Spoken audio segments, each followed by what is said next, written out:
Honored to meet you, Mr. Malhotra ji. Honored to meet you, Mr. Malhotra ji. I heard about you from my colleagues also.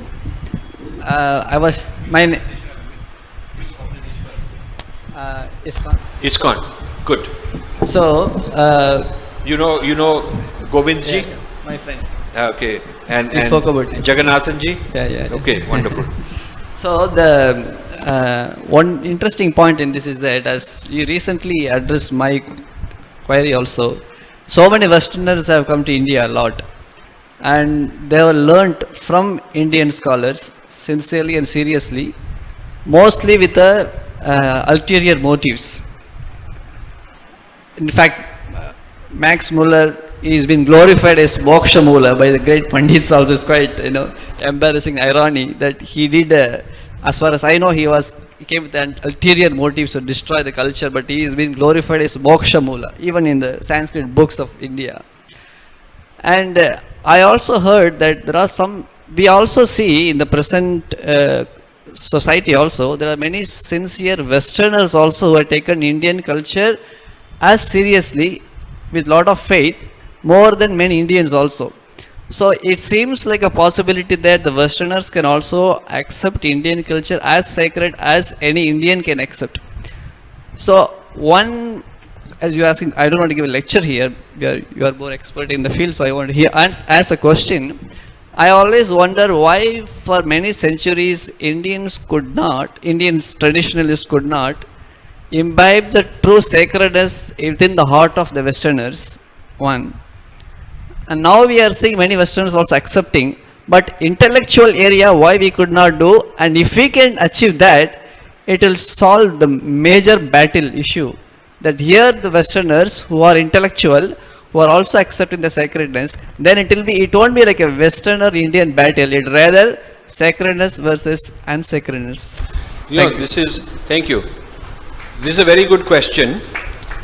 In fact, I've done so much work on, and this book keeps getting delayed. I have a book called The U-Turn Theory, which is the Westerners who come, who get immersed, study, even take a Western name, turn all their clothes and everything, Western identity. Then some of them stay, some of them become go back and realize that this is baggage, they can sell those products. If they are not Hindu, they become neutral, so they start selling secular yoga rather than Hindu linked. They start selling mindfulness meditation rather than vipassana. So they kind of distance themselves from the heritage and become neutral. This is stage 2 of the U-turn. And then some subset of these return back to Judaism or Christianity, and they come up with Christian yoga. They say that this was all buried deeply inside the Bible only. So they want to bring these assets that they've learned into their culture because it will sell. And they become new leaders, and they're creating a new Christianity by bringing in Hindu Buddhist ideas. And then some go into trashing the Hindu source, Hindu phobia.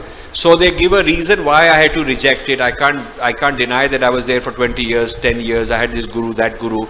ISKCON has a lot of people who left ISKCON, and there's a whole site called that you can find all of the Krishna Bhakti and all the Vedanta. You can find it in the Torah, in the Jewish text. A whole site like that, and a whole site of Christians who've U-turned back from ISKCON. I'm using ISKCON as an example because you are there. Similarly, U-turns from Maharishi Mahesh Yogi. Similarly, U-turns from Osho. Similarly, U-turns from Swami Satchitanand. Similarly, U-turns from Sri Aurobindo. You will find them in Auroville, those guys. A lot of people like that. Similarly, U-turns from Paramahansa Yoganand. Similarly, U-turns from Vivekanand. A lot of those guys.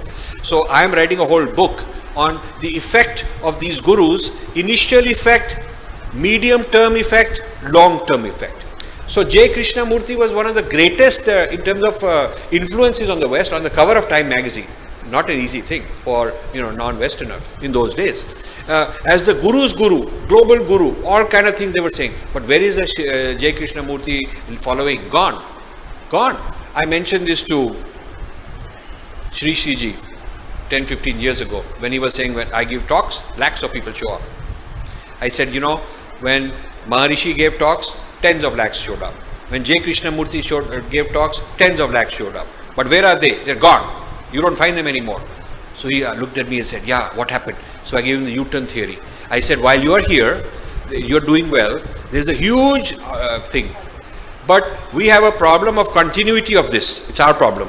It's not their problem. We have a problem of continuity of this. Eventually they're gone, because everybody can breathe, even Christian can breathe and say, oh, I'm doing this pranayama. So I have this concept as an antidote to this. In my book Indira's Net, I introduce a concept called poison pills. Poison pill is a device. Actually, it's a corporate device. When you are having a hostile takeover, you put a poison pill so that if they swallow you, they get defeated. So poison pill is a technique that we teach them, is an idea that we teach them which they can't remove. It's like you have the Intel inside chip. You can't take it out. It won't work. So we have poison pill is a device, is an idea, is a principle that cannot be separated. And if they take it with the poison pill, they will become Hindu, because it is incompatible with their faith. So for example, if you say reincarnation and karma cannot be removed from any of this, it cannot be brought into their faith. They can't digest it. It is indigestible. Do you understand?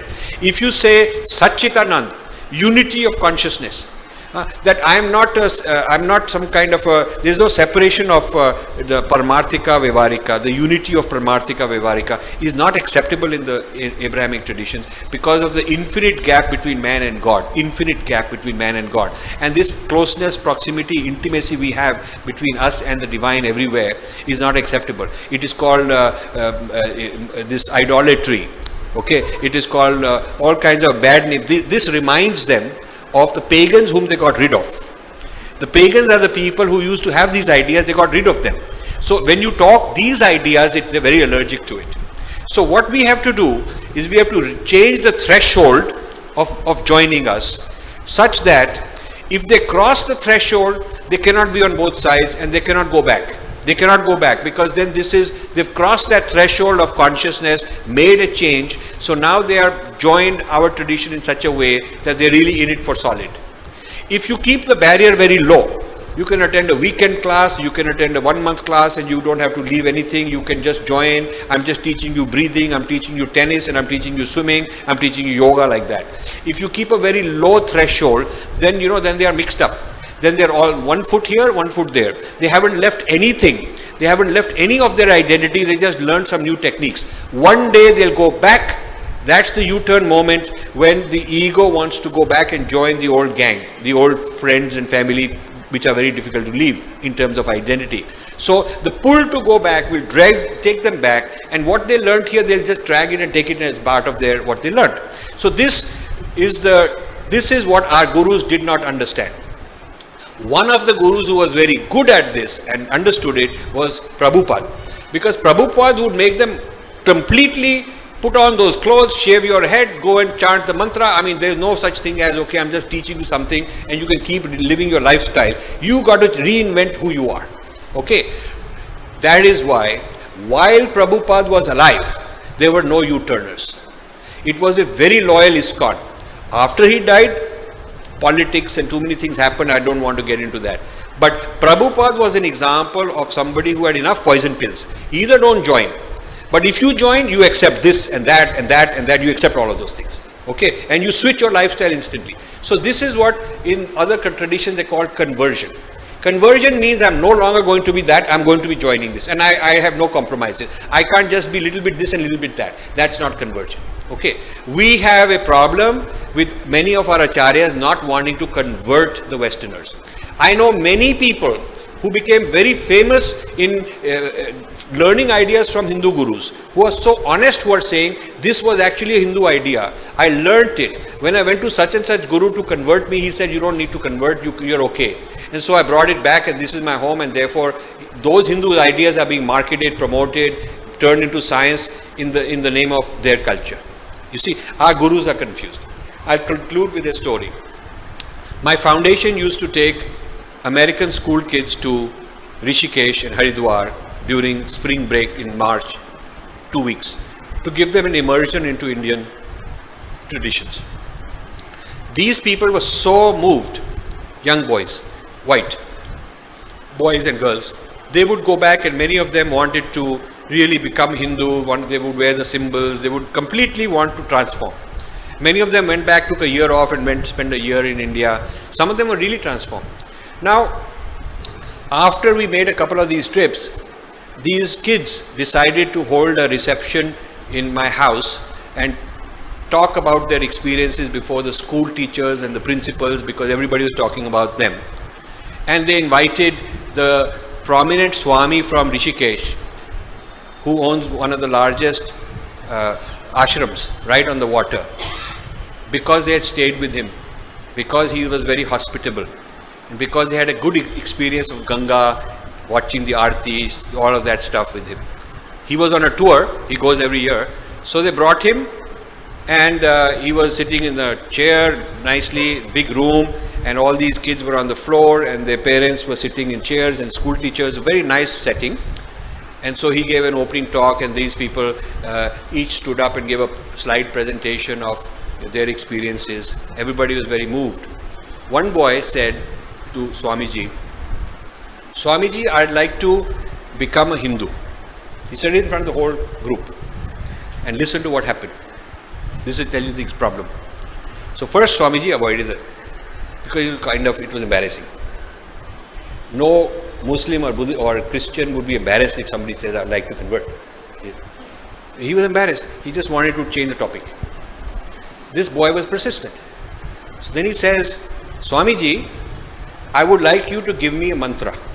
Initiate me with a mantra."